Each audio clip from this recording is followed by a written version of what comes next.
அனைவருக்கும் வணக்கம்.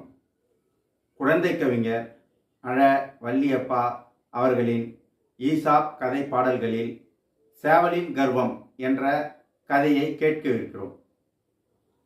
ஒரு சமயம் 2 சேவலுக்குள்ள சண்டை வந்துதான். சண்டை வந்து ஒன்னோட ஒன்று ஆக்ரோஷமாக சண்டை போட்டுக்குச்சு. 2 பேரும் பெரிய போர் வீரர் மாதிரி 2 பேரும் அடித்து மாஞ்சிக்கிறாங்க. சண்டை போட்டு பார்த்தா ஒரு சேவல் வந்து ஜெயிச்சிடுச்சு, ஒன்று தோத்துடுச்சு. தோத்து போன சேவல் வெக்கப்பட்டுக்கிட்டு ஒரு மூளையாக போயிட்டு அமைதியாக உட்காந்துடுச்சு.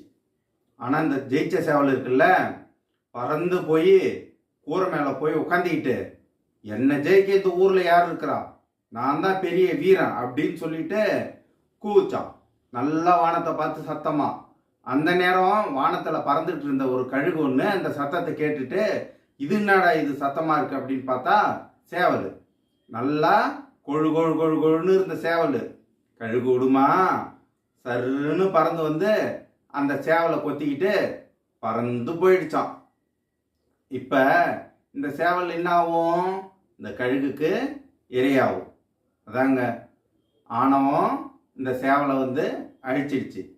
ஒருவன் தோல்வி அடையும் போது மனம் தளராமல் இருக்கணும். அதே சமயத்தில் வெற்றி வந்துடுச்சுன்னு வச்சுங்க, ரொம்ப கர்வமாக இருக்கக்கூடாது.